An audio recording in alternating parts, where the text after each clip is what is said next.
Puji Tuhan. Shalom saudaraku. Ya, kita bersyukur kembali datang beribadah untuk memuji dan memuliakan Tuhan. Mari saya undang bangkit berdiri. Kita akan berdoa terlebih dahulu dan pastikan setiap alat-alat elektronik bisa di silent, handphone apa segala supaya kita bisa fokus. Ya, kita akan dilayani oleh Bapak dosen. Jadi anggaplah kita itu mahasiswa saudaraku ya. Dilayani. Kita akan belajar lebih dalam lagi mengenai firman Tuhan. Dan juga akan dilayani oleh tim musik pujian. Mari kita satu di dalam doa. Bapa yang baik, kami bersyukur buat kesempatan kami kembali datang Tuhan di rumah-Mu. Kami boleh membawa ucapan syukur kami. Kami boleh beribadah kepadamu, memuji dan memuliakan Engkau. Mari Tuhan, Engkau yang memimpin setiap kami Bapa, untuk hamba-hambamu yang melayani Tuhan, baik musik, pujian, worship leader, singer, semuanya ada di dalam kendali-Mu Tuhan. Bila mereka boleh memberikan yang terbaik, dan terlebih hambamu yang menyampaikan isi hatimu Bapa, urapi Tuhan. Biarlah Tuhan, Engkau yang memakai hambamu Tuhan, untuk menyampaikan isi hatimu, sehingga setiap kami boleh dapat mengerti, kami boleh melakukan setiap firman yang ditabur Tuhan. Terima kasih Bapa, kami juga menguduskan setiap peralatan yang kami gunakan pada saat ini Tuhan. Di dalam nama Tuhan Yesus, bahkan gedung ini dari lantai atas, kedua dan di bawah Tuhan Kau memberkatinya Bapa. Lingkungan sekitar juga ada di dalam kedaulatan-Mu Bapa. Terima kasih Bapa, Engkau yang mengurapi sekali lagi setiap kami Bapa, supaya kami benar-benar fokus beribadah kepadamu dan hanya Engkau yang dipuji dan dimuliakan.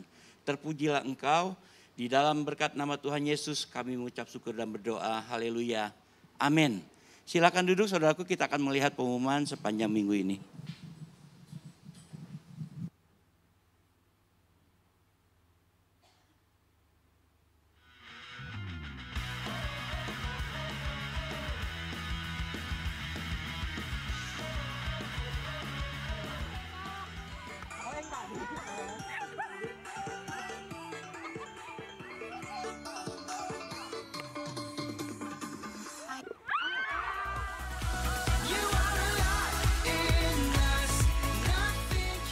Shalom Jemaat GBI Pasir Koja yang dikasihi Tuhan. Dalam Amsal 3 ayat 3-4 berkata, "Janganlah kiranya kasih dan setia meninggalkan engkau. Kalungkanlah itu pada lehermu, tuliskanlah itu pada loh hatimu. Maka engkau akan mendapat kasih dan penghargaan dalam pandangan Allah serta manusia." Selamat hari Minggu Jemaat Pasir Koja baik pusat maupun cabang-cabang. Puji Tuhan, dengan penyertaan Tuhan, kita dalam keadaan baik dan sehat sampai dengan saat ini.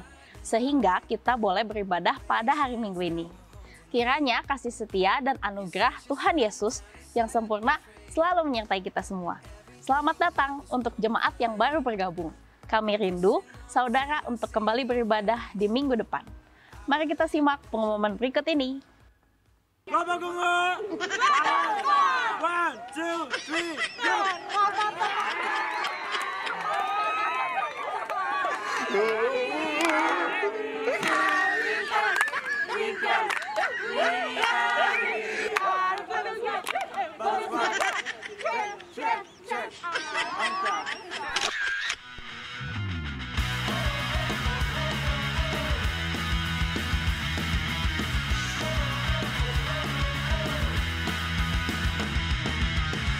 Sorak-sorai muliakan namanya, Dia berperang ganti kita. Bertepuk tangan muliakan namanya, Dia selamatkan jiwa kita.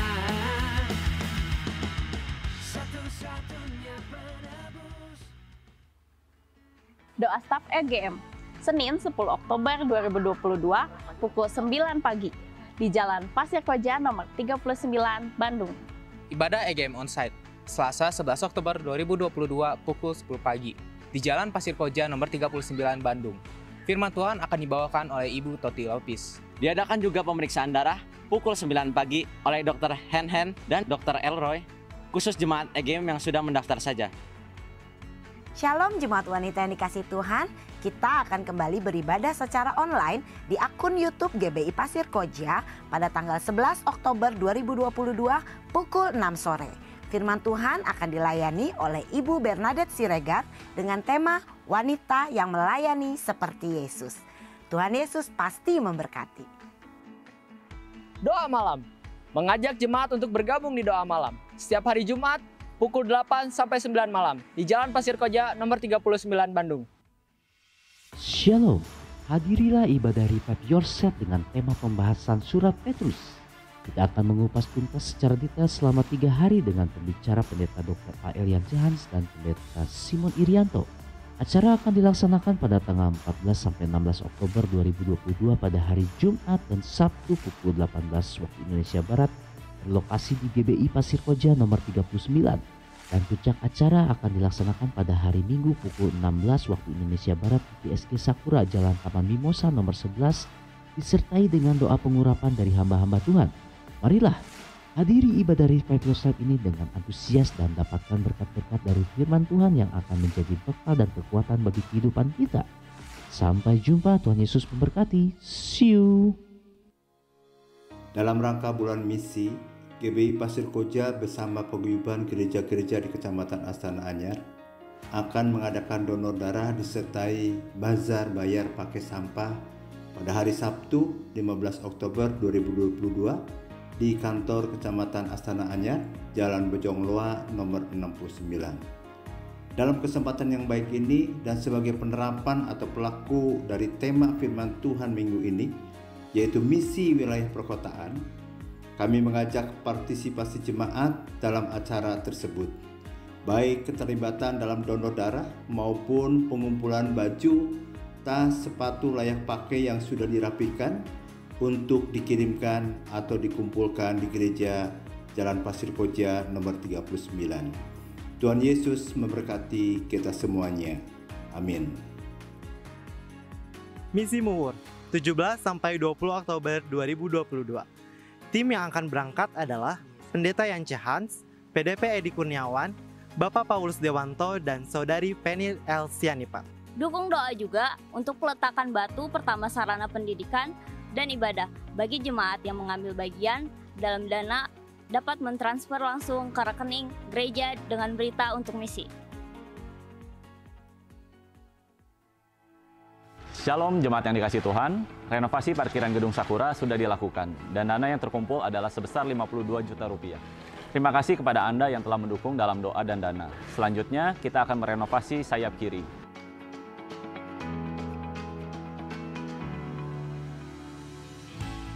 Kebutuhan bulan Oktober-November adalah sebesar 150 juta rupiah. Gedung Sakura akan tampil lebih cantik dengan desain baru seperti ini.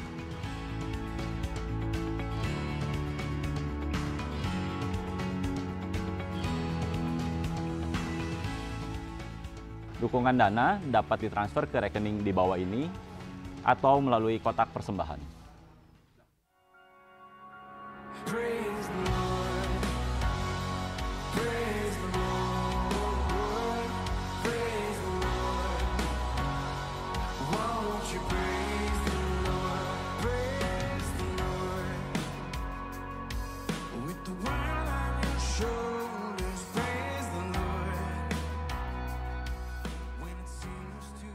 Selamat kepada saudara-saudara yang berulang tahun minggu ini.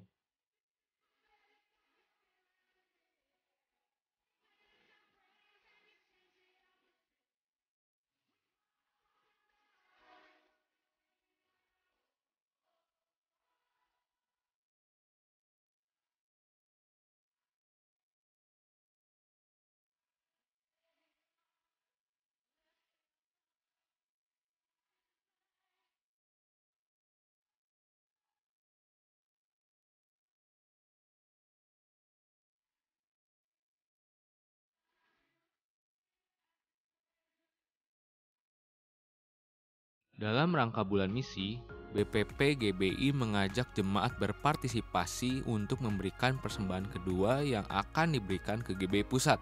Untuk persembahan kedua ini akan dilaksanakan pada Minggu tanggal 16 Oktober 2022 di setiap ibadah GBI Pasir Koja beserta cabang-cabangnya. Tuhan Yesus memberkati. Kami dari Liga mengucapkan terima kasih atas perhatiannya. Tuhan Yesus memberkati.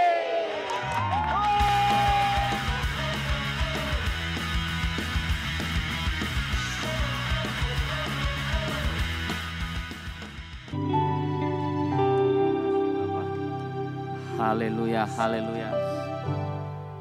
Tuhan Yesus, Engkaulah gembala agung jiwa kami.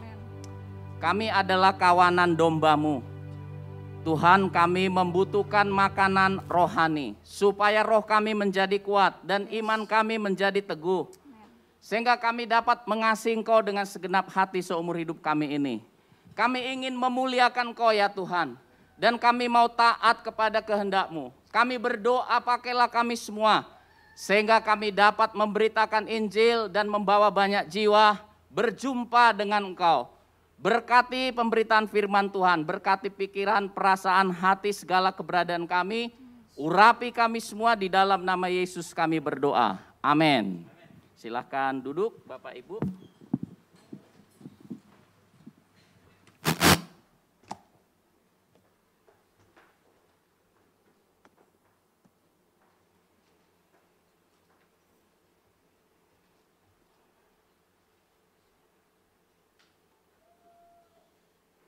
Ya, hari ini saya akan menyampaikan renungan firman Tuhan dengan tema misi wilayah perkotaan. Mari kita baca Alkitab Yohanes pasal yang keempat. Yohanes pasal yang keempat ayat 39 sampai ayat 42. Tolong disimak pembacaan Alkitabnya. Yohanes pasal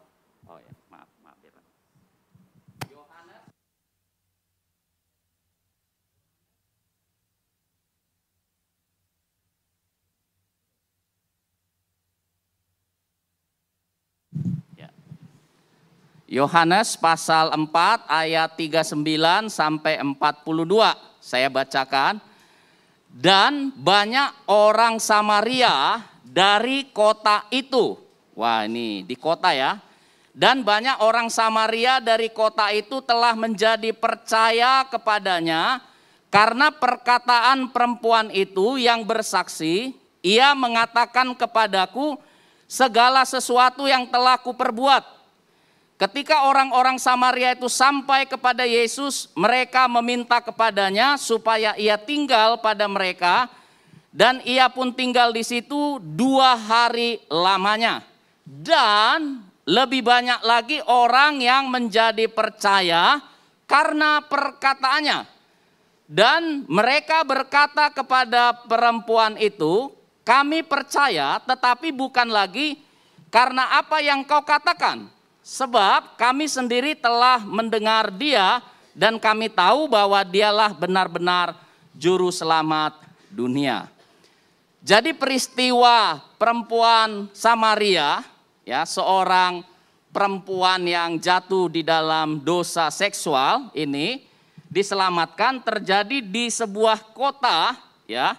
Jadi kita bicara tentang misi wilayah perkotaan. Nah, apa itu kota? Kota adalah suatu tempat yang selalu menarik banyak orang untuk datang. Mungkin kita yang hadir di sini tidak semua kita lahir di kota ini. Ya, saya sendiri secara pribadi tidak lahir di kota ini. Orang tua, kakek nenek saya tidak berasal dari kota ini.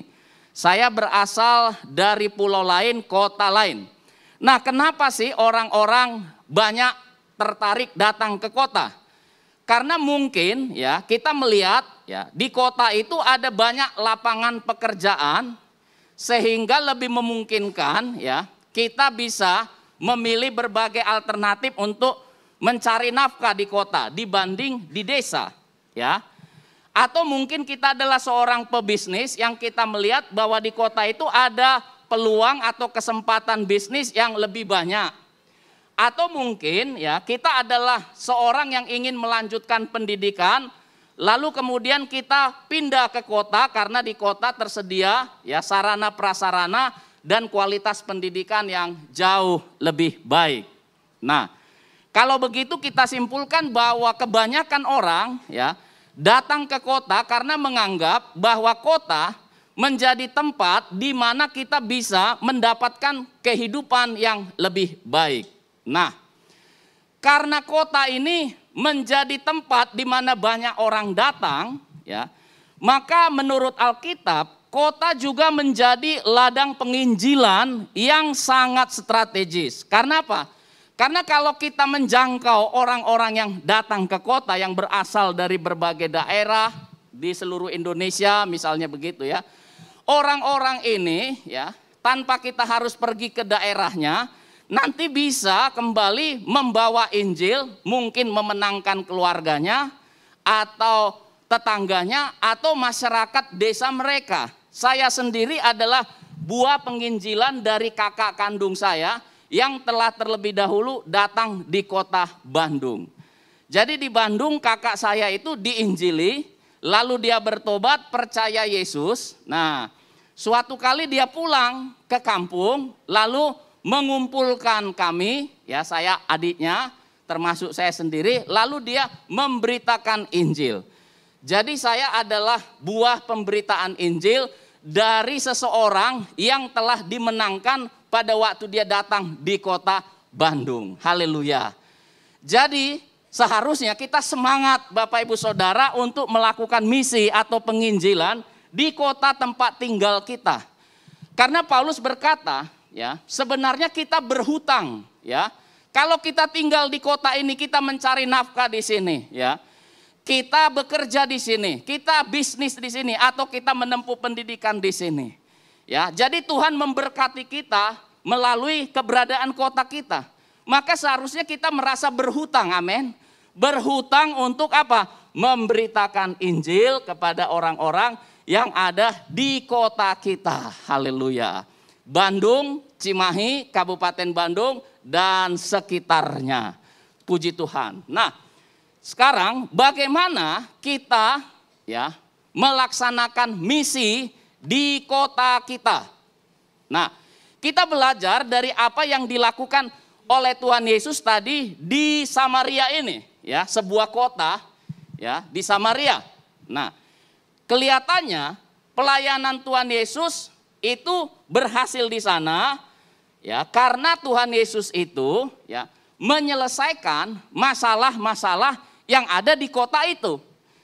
Jadi Yesus berhasil menginjili, berhasil memenangkan jiwa, menjalankan misi karena dia menyelesaikan masalah, memberi solusi bagi masalah-masalah yang dihadapi oleh orang-orang di kota itu.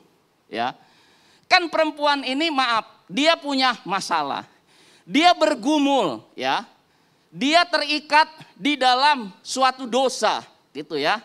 Ya dalam hal ini ya dosa seksual begitu ya. Dia ya telah hidup dengan 5 suami dan sekarang dia tinggal dengan seorang laki-laki yang bukan suaminya. Jadi Yesus datang dan Yesus ya memberi solusi, menolong dia untuk dia lepas dari masalahnya. Sebenarnya masalah kota itu bukan saja masalah seksual. Tapi kelihatannya orang-orang kota itu adalah orang-orang yang egois, yang tidak peduli terhadap orang lain, ya kan? Ya buktinya perempuan ini datang sendiri, tidak ada temannya pada waktu itu. Berarti dia diisolasi, dia dijauhkan dari masyarakat. Memang kecenderungan masyarakat kota itu egois, ya. Kadangkala kita tanya tetangganya aja dia nggak kenal, kan begitu ya. Dia ngurusi dirinya sendiri, dia nggak mau peduli terhadap orang-orang di sekitarnya. Nah, Bapak Ibu Saudara, kita ditempatkan Tuhan di kota kita, ya, di lingkungan kita, karena Tuhan ingin memakai kita untuk ya menyelesaikan masalah-masalah yang terjadi di kota kita atau di tengah-tengah masyarakat di mana kita tinggal, ya. Karena selain kota menjadi tempat yang menarik untuk orang banyak datang, ya, karena menganggap bahwa kota menjadi tempat yang lebih baik untuk kehidupan, Tapi ternyata kota juga kan punya berbagai persoalan. Di kota itu ada banyak persoalan Bapak Ibu Saudara. Seperti tadi, kejahatan seksual, ya. Mungkin kenakalan remaja, ya. Mungkin kemiskinan, ya. Mungkin masalah-masalah sosial yang lain, ya. Nah, Tuhan menempatkan kita bukan sebagai suatu kebetulan. Tuhan mau kita menjadi agen yang membawa perubahan, amin. Kalau kita bisa menjadi solusi, ya, atau menawarkan solusi melalui karya Yesus di kayu salib, saya percaya orang-orang pasti datang. Perempuan ini ketika masalahnya diselesaikan, dia jadi semangat gitu loh ngajak orang. Kalau masalahnya nggak pernah selesai, dia juga jadi berat ngajak orang datang. Tapi karena masalahnya selesai, dia merasa sukacita. Dia karena sudah merasa ditolong masalahnya, sehingga dia bisa dengan sukacita menawarkan, ya, supaya orang lain juga datang kepada Yesus, ya. Jangan-jangan sama seperti saya, masalah saya bisa selesai, masalahmu juga bisa selesai. Kalau kita punya langganan bakso yang terenak, ya kan, kita udah ngerasain gitu ya. Saya sih punya langganan bakso gitu ya. Nah, enak banget gitu ya. Nah, kan jadi lebih percaya diri nawarin orang kalau mau cari bakso tempatnya di sini. Ya kadangkala saya dari kantor itu ya, ada teman-teman, yuk kita pingin makan ini gitu ya. Ada ya pilihan terserah, ada Manado, masakan Manado, Jawa, ya kan, masakan Batak, Chinese food dan lain sebagainya gitu ya. Nah, teman-teman saya itu karena sudah biasa gitu ya pergi ke tempat-tempat itu, kalau mau cari makanan Manado langsung tahu tempatnya di mana gitu ya. Jadi dia karena sudah merasakan, mengalami, dia bisa dengan percaya diri menawarkannya. Nah, Tuhan menghendaki hal yang seperti itu. Bapak Ibu Saudara, sebenarnya kita kan adalah orang-orang yang sudah mendapat pertolongan Tuhan dalam hidup kita, amin. Ya kita harus akuilah bahwa kita juga dulu adalah orang-orang yang punya banyak masalah. Siapa sih yang gak punya banyak masalah dalam hidup ini? Tapi kita sudah merasakan bagaimana Tuhan menolong kita melewati masalah itu dan menang dari masalah-masalah itu. Jadi Yesus itu adalah jawaban untuk masalah-masalah yang dialami oleh orang-orang di sekitar kita, oleh masyarakat di kota kita. Jadi kita harus membawa mereka kepada Yesus karena Yesus sanggup menyelesaikan masalah-masalah mereka. Nah, kelihatannya pola yang sama selalu dilakukan oleh Tuhan Yesus pada waktu dia melayani, sehingga semakin banyak orang yang akhirnya diselamatkan atau percaya. Misalnya, ya, saya agak kurang jelas ke depan. Kalau ke belakang kan gak enak membelakangi Bapak Ibu Saudara. Di dalam Matius 9 ayat 36 sampai 38 ya. Di situ dikatakan begini ayat 36-nya. Melihat orang banyak itu, tergeraklah hati Yesus oleh belas kasihan kepada mereka, karena mereka lelah dan terlantar seperti domba yang tidak mempunyai gembala. Lalu katanya kepada murid-muridnya, tuaian memang banyak, tetapi pekerja sedikit. Karena itu mintalah kepada Tuhan yang empunya tuaian supaya ia mengirimkan pekerja-pekerja untuk tuaian. Ya, nah di situ dikatakan tuaian memang banyak, tetapi pekerja sedikit. Nah, kalau dikatakan tuaian memang banyak, pekerja sedikit, kalimat itu saja kan belum begitu jelas siapa yang dimaksud tuaian yang banyak itu, kan begitu. Nah, di dalam bahasa Inggris saya kutip ya, Alkitab bahasa Inggris gitu ya, salah satu Alkitab bahasa Inggris ya, The Holy Bible New Century Version, dikatakan begini, there are many people to harvest. Tolong jangan diketawain logat saya ya. Saya memang lahir di Jerman, jadi agak susah bahasa Inggris saya. There are many people to harvest, but only a few workers to help harvest them. Berarti tuaian yang dimaksud oleh Yesus adalah jiwa-jiwa, men. Ya. Jadi ini bukan bicara pertanian. Dia hanya mengambil gambaran dunia pertanian untuk menjelaskan orang-orang yang hatinya sudah terbuka sehingga mereka bisa diselamatkan atau dimenangkan bagi kerajaan Allah.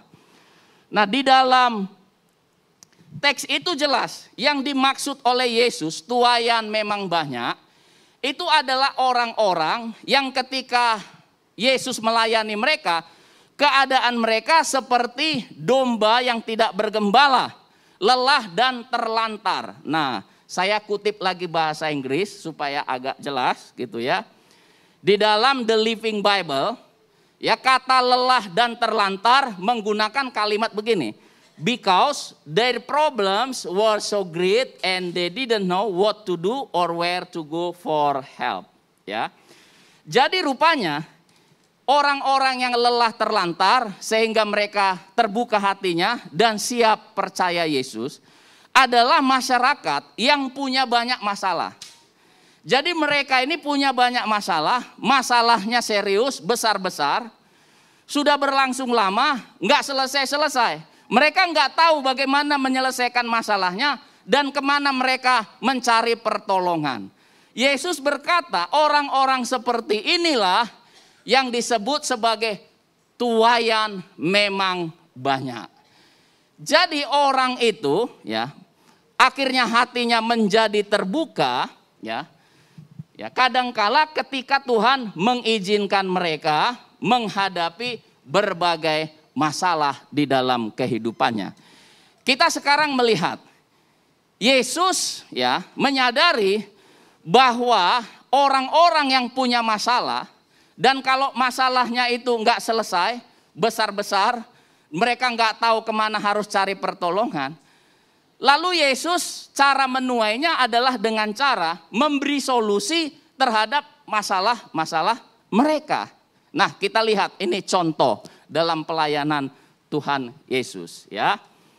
Kita lihat di situ. Misalnya, ya, Tuhan Yesus bertemu dengan seorang yang sakit kusta. Berarti dia punya masalah, ya. Dia sakit, lalu kemudian dia ditolak karena orang sakit kusta pada zaman itu kan belum berkembang ilmu kedokteran seperti sekarang. Jadi itu penyakit menular yang tidak bisa disembuhkan. Jadi kalau orang kusta, dia tidak boleh dekat-dekat dengan masyarakat. Dia dikucilkan. Nah, karena dia dikucilkan selama dia sakit, berarti dia punya masalah, ya. Masalah apa? Dia merasa ditolak. Lalu yang kedua masalahnya adalah sakit yang perlu disembuhkan. Berarti, ya, kebutuhan orang ini ada dua. Yang pertama adalah penerimaan, ya. Dia harus dipenuhi dulu, ya, kebutuhannya. Dia ditolak, maka kebutuhannya adalah dia harus menerima penerimaan. Lalu kemudian dia disembuhkan. Dan ketika orang kusta ini datang kepada Yesus, apa yang dilakukan oleh Tuhan Yesus? Alkitab berkata, lalu Yesus menjamah orang itu. Bagi saya kata menjamah orang itu bukan sekedar ditoel seetik gitu, ya kan. Saya percaya, ya sedikit-sedikit lah Pak Dede belajar gitu ya kan, bahasa Sunda ya kan. Nah, saya percaya pasti Yesus itu memeluk orang itu. Karena Yesus tahu orang ini sudah lama merasa tertolak.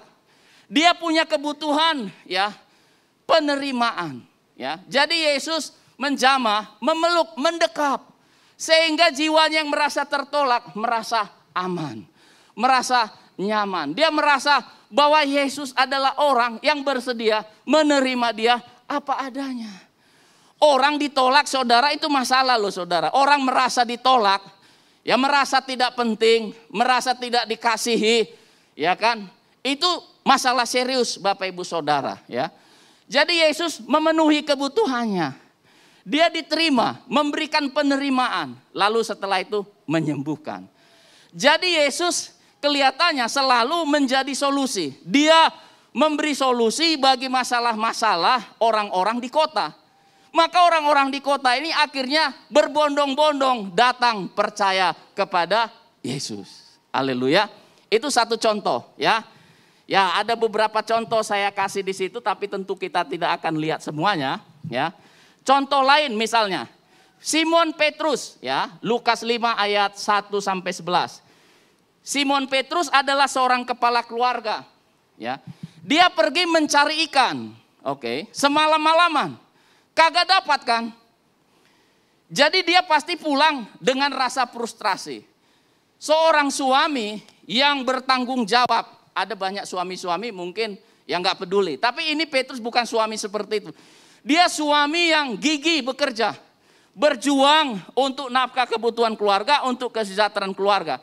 Sampai-sampai dia rela tidak tidur untuk bekerja. Semalam-malaman dia kerja keras. Kerja rajin, ya. Karena apa? Banyak anggota keluarga yang harus diberi makan, bukan saja istri anak. Karena Alkitab berkata mertuanya ada di rumahnya. Jadi kelihatannya dia nanggung banyak orang di rumahnya, ya kan? Nah, jadi waktu Petrus tidak dapat ikan, saya jamin dia pasti stres. Dia pasti frustrasi, ya kan? Ya, apakah Yesus cuma basa-basi? Udahlah, tenang aja gitu ya kan. Enggak, saudara sekalian. Dia langsung memberi solusi loh Bapak Ibu. Dia datang, dia berkhotbah, lalu meminjam perahu Simon Petrus. Setelah itu Yesus berkata, tebarkan jalamu sekali lagi. Ditebar, sekarang dapat ikan secara berlimpah-limpah. Jadi Petrus itu ya, pada waktu itu masalahnya adalah kebutuhan sehari-hari. Yesus memberi, ya kan, memberi mujizat sehingga terjadi kelimpahan, terpenuhilah kebutuhannya sehari-hari. Jadi saya melihat dimanapun Yesus hadir, ya di kota apapun, di desa atau di tengah-tengah masyarakat apapun, Yesus itu selalu datang dengan cara memberi solusi kepada masalah-masalah manusia, ya kan? Nah, misalnya ada lagi Markus 6 ayat 33 sampai 34. Orang banyak yang mengikut Yesus 3 hari tanpa henti. Orang mau mengikut Yesus kemana-mana. Berarti mereka lapar. Lapar rohani, ya. Udah gitu lupa makan. Lapar juga jasmaninya. Jadi Yesus memenuhi 2 kebutuhan mereka. Karena mereka mengikut Yesus 3 hari, lapar rohaninya dipenuhi, dikenyangkan dengan cara memberitakan kerajaan Allah. Maka jiwa mereka, roh mereka yang lapar, kenyang. Setelah itu apa? Yesus bilang sama murid-murid, kamu harus memberi mereka makan. Tapi murid-murid belum tahu bahwa cara Yesus melayani orang banyak adalah memberi solusi. Murid-murid kan, wah suruh aja mereka pulang Tuhan. Ya, dari mana kita bisa beli roti untuk mereka? Lalu Yesus bilang, berapa roti yang ada padamu? 5 roti dan 2 ikan. Yesus bilang, bawalah 5 roti dan 2 ikan itu kepadaku. Yesus menadakan tangannya ke sorga. Dia mengucap syukur. Dia berdoa. Terjadilah mujizat. Berarti Yesus selain mengenyangkan rasa lapar rohani mereka dengan berita kerajaan Allah. Yesus juga mengenyangkan rasa lapar mereka secara jasmani. Ya kan?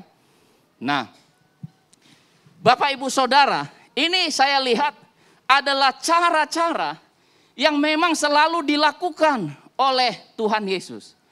Maka kita lihat pelayanan Tuhan Yesus itu sebenarnya dimulai dari segelintir orang, setuju nggak? Karena menurut Lukas pasal 2, ya, Yesus itu baru saja memiliki beberapa murid, merekrut beberapa murid. Tapi dalam perjalanannya selama 3,5 tahun pelayanan Yesus, dari segelintir orang, lama-kelamaan, ya, Yesus akhirnya melayani puluhan, ratusan, ribuan, bahkan puluhan ribu. Seperti tadi 5.000 laki-laki tidak termasuk perempuan dan anak-anak. Jadi kita lihat pelayanan Yesus berkembang. Banyak jiwa dimenangkan. Dia memulai pelayanan dari segelintir orang tapi kemudian berkembang. Yesus caranya adalah dia memberi diri menjadi solusi bagi masalah-masalah orang di sekitarnya, termasuk masyarakat perkotaan. Bapak Ibu Saudara, Yesus sekarang ada di sorga. Tetapi Alkitab berkata, kita ini adalah tubuhnya, amin. Berarti Yesus sekarang bekerja melalui tubuhnya. Tangannya adalah kita, kakinya adalah kita, tubuhnya adalah kita. Dulu Yesus melayani masyarakat secara langsung. Sekarang Yesus melayani masyarakat dengan cara menempatkan kita di kota kita, di tempat kita masing-masing. Berarti kepenuhan Yesus, hikmat Yesus kuasa Yesus mengalir juga di dalam kita dan melalui kita, amin. Kalau begitu, maka saya mengatakan, kalau gereja mau berkembang, misi mau berhasil, gereja harus menjadi solusi bagi kotanya, amin. Bapak Ibu Saudara, apapun keberadaan Bapak Ibu Saudara, saudara harus menyadari, saudara adalah perwakilan Yesus di tengah-tengah masyarakat saudara, sekitar saudara. Saudara bisa menawarkan Yesus yang sanggup menyelesaikan masalah-masalah orang di sekitar saudara. Ya, saya tidak perlu sebut nama. Di tengah-tengah kita ini hadir seorang suami dan istri. Suaminya itu sopir angkot.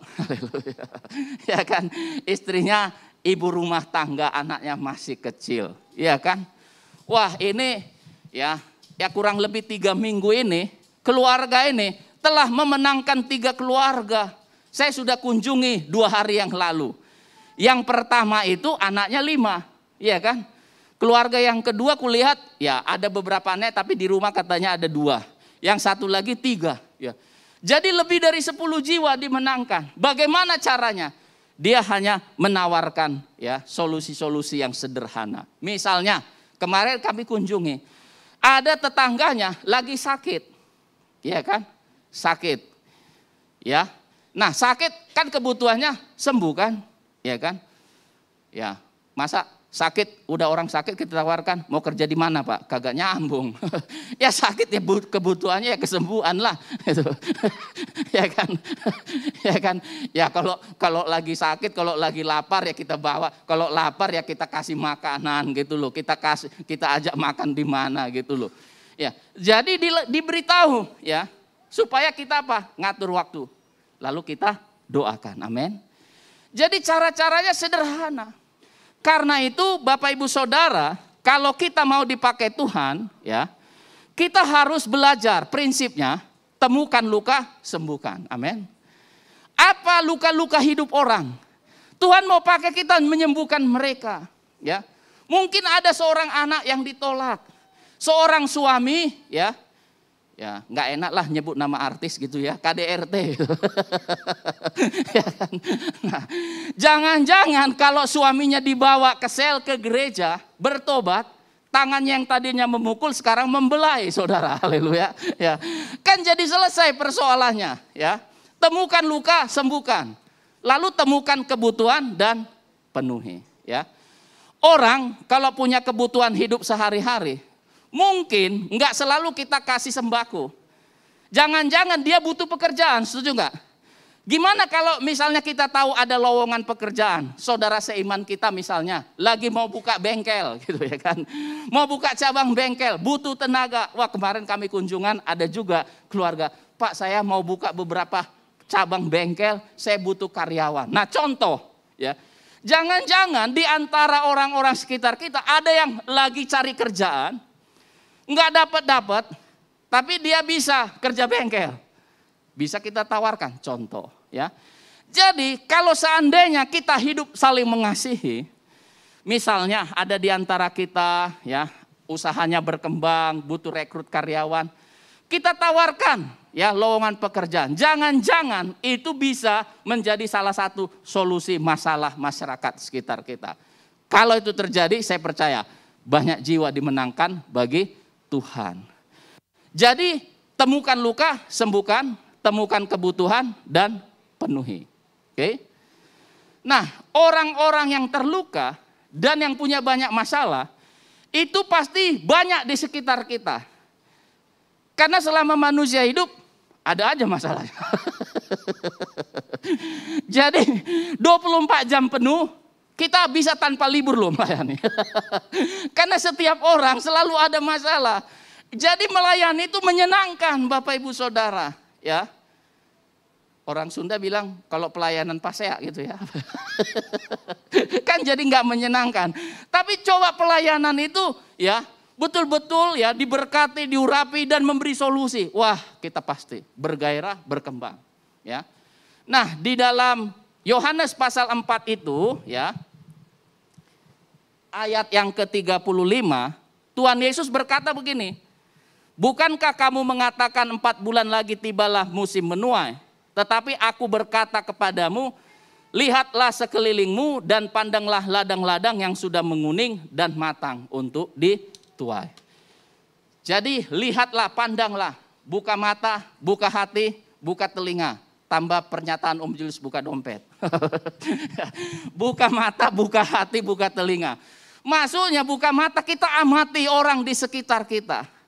Ya, buka hati maksudnya kita bersedia mendengar. Jangan-jangan ada pergumulan-pergumulan hidup mereka yang mereka ingin cerita ke kita. Ya, buka mata, buka hati, buka telinga. Kalau kita sudah menemukan orang-orang seperti itu, maka kita harus siap memberi waktu, mengulurkan tangan untuk melayani mereka. Ya, beberapa waktu lalu ketika COVID itu ya, kan semua syok ya, penyesuaian nggak gampang. Maka salah satu masalah itu adalah anak-anak yang tadinya belajar tatap muka sekarang online. Guru-guru masih banyak yang gaptek, ya. Saya aja waktu pertama kali nge-zoom aja bingung. Ini teh mau diapain ini teh zoomnya, ya kan, gitu ya. Karena nggak dikasih link, cuma dikasih nomor zoom sama password. Saya juga bingung, yang mana yang saya masukin kolom mana ini gitu ya kan.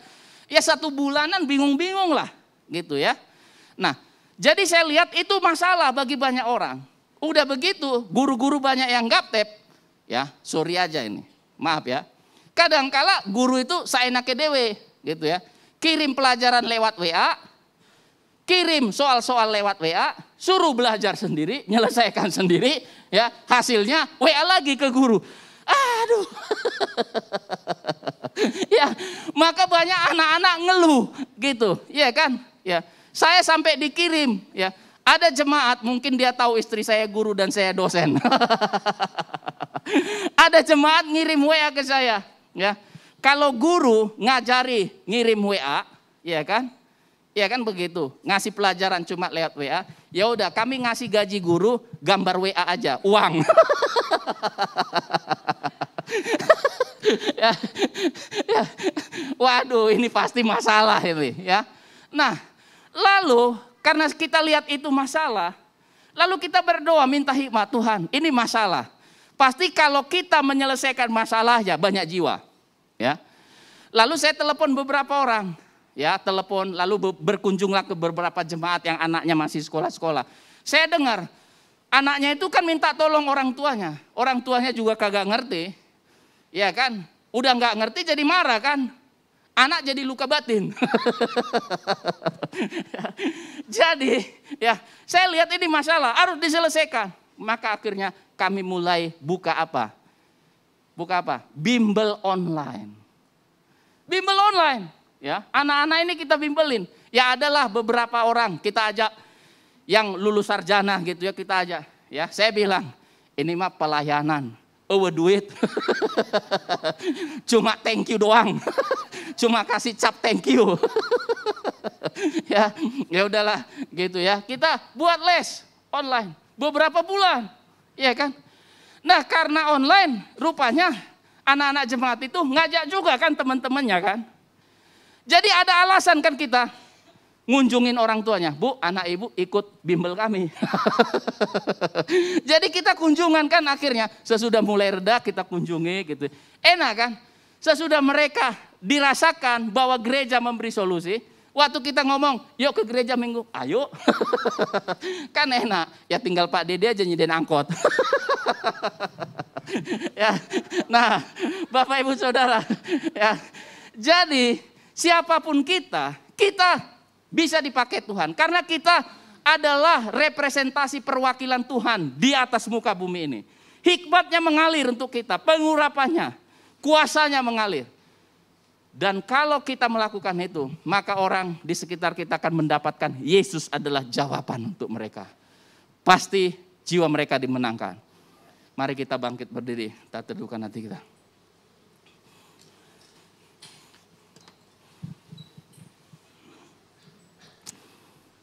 Haleluya.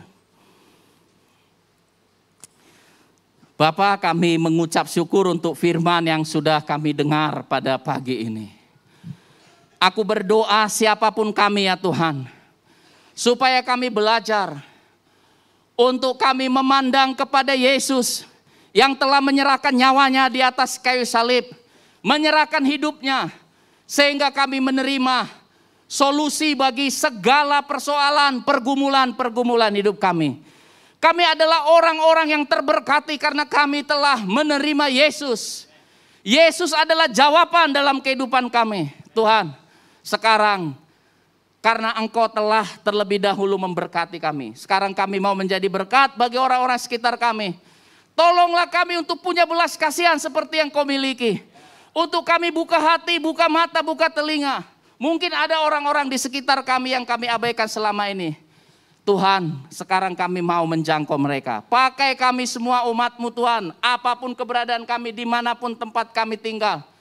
Supaya kami membawa mereka kepada Yesus. Hikmat-Mu mengalir, kuasa-Mu ya Tuhan, pengurapan-Mu ada atas kami. Sehingga kami bisa memberitakan Yesus yang memberi solusi bagi pergumulan mereka. Dalam nama Yesus kami telah berdoa dan ucap syukur. Amin. Silakan Pak.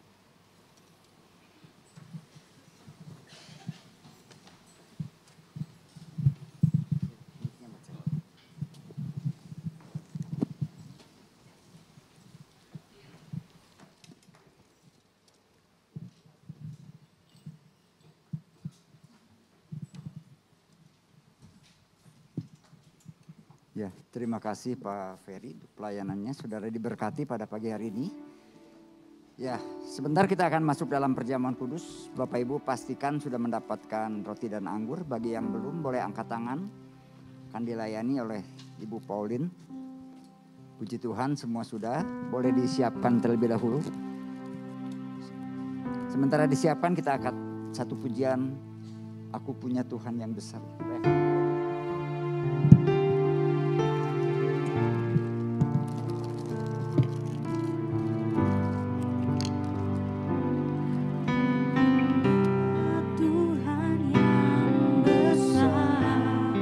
Dia Tuhan yang besar dan sanggup menggenapi imanku, bersepakat percaya kuasa-Nya.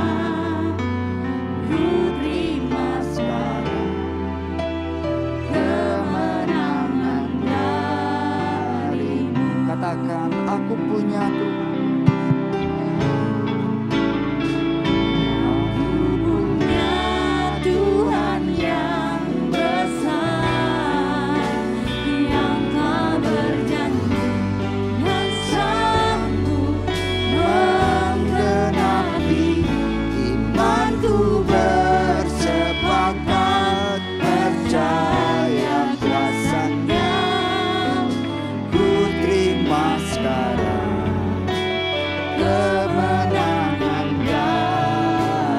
Mari Bapak Ibu boleh bangkit berdiri. Kita angkat pujian ini dari awal.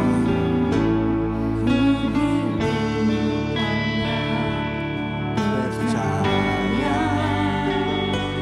Kau yang berjanji setia, pengharapanku selalu ada.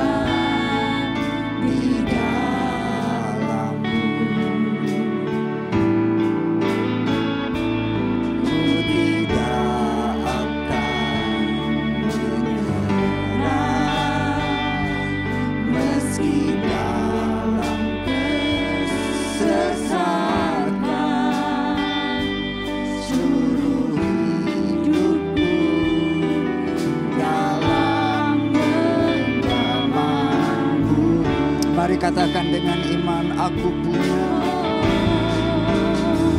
Aku punya Tuhan yang besar, yang telah berjanji dan sanggup menggenapi imanku, bersepakat percaya kuasa-Nya. Ku terima sekarang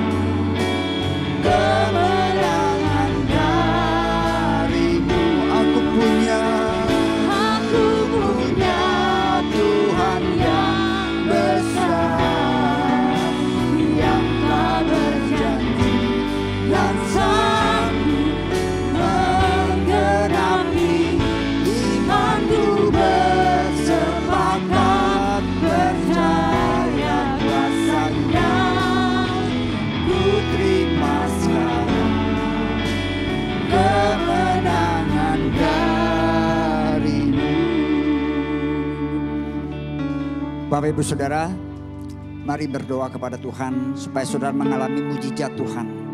Saudara tidak hanya berkata punya Tuhan yang besar, tetapi kita semua mengalami kuasa Tuhan, mengalami kekuatan Tuhan, mengalami pertolongan Tuhan.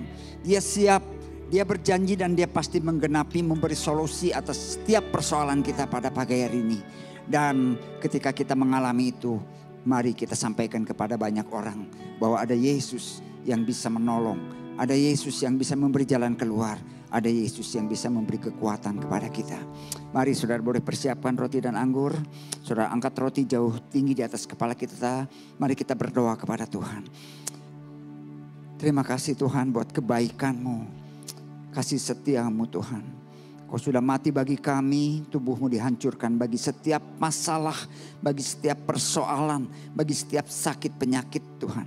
Kami percaya Tuhan sudah sembuhkan, Tuhan sudah selesaikan bagi kami. Kami akan mengalami pertolongan Tuhan, kami akan mengalami solusi dari Tuhan untuk setiap masalah. Bagi umat-Mu Tuhan yang sedang membutuhkan pekerjaan, yang sedang membutuhkan pertolongan Tuhan dalam bentuk apapun saat ini. Tuhan dengan bersatunya, dengan menerimanya roti dan anggur, mereka mengalami pertolongan Tuhan di dalam nama Tuhan Yesus. Karena Engkau Allah yang sudah berkorban bagi kami. Terima kasih Tuhan. Dengarkan firman Tuhan sebelum kita makan. Sebab apa yang telah kuteruskan kepadamu telah aku terima dari Tuhan. Yaitu bahwa Tuhan Yesus pada malam waktu ia diserahkan mengambil roti. Dan sesudah itu ia mengucap syukur atasnya. Ia memecah-mecahkannya dan berkata, inilah tubuhku yang diserahkan bagi kamu. Perbuatlah ini menjadi peringatan akan daku. Mari kita makan dengan iman di dalam nama Tuhan Yesus.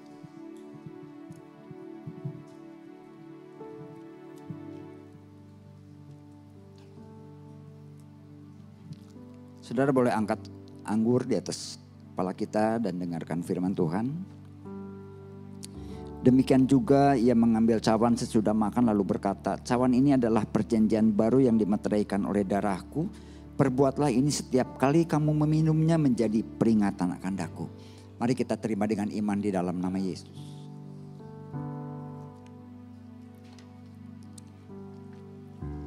Sebab setiap kali kamu makan roti ini dan minum cawan ini, kamu memberitakan kematian Tuhan sampai ia datang. Ada satu tugas, ada satu hal yang perlu kita lakukan, yaitu kita memberitakan kematian Tuhan sampai ia datang. Dia mati buat dosa manusia, tetapi dia tidak tinggal mati karena dia bangkit dan dia katakan dia akan datang kembali. Mari naikkan syukur kepada Tuhan. Terima kasih Tuhan. Terima kasih Yesus, terima kasih. Dengan mengalirnya, dengan masuknya roti dan anggur ke dalam tubuh kita sekalian pada pagi hari ini. Yang sakit mengalami kesembuhan di dalam nama Yesus. Yang berbeban mengalami kelegaan. Yang putus asa mengalami pengharapan baru di dalam nama Yesus. Terima kasih Tuhan, terima kasih. Kami bersyukur kami memiliki Allah yang seperti Engkau. Allah yang hidup, Allah yang besar, Allah yang baik bagi kami. Terima kasih Tuhan, terima kasih. Di dalam nama Yesus terimalah pertolongan Tuhan, terimalah kekuatan daripada Tuhan atas kehidupan kita masing-masing pada pagi hari ini. Terima kasih Tuhan, terima kasih. Kasih karunia kepadamu. Tuhan menghadapkan wajahnya kepadamu dan mencurahkan damai sejahtera yang memelihara hati dan pikiranmu. Jadilah berkat, jadilah solusi bagi dunia. Karena kasih Allah Bapa, cinta kasih dari Tuhan Yesus Kristus, serta persekutuan Allah Roh Kudus menyertai kita sejak siang hari ini. Kekal sampai Maranatha, Yesus datang kali yang kedua. Di dalam nama Yesus terimalah berkat Tuhan. Mari yang percaya katakan amin.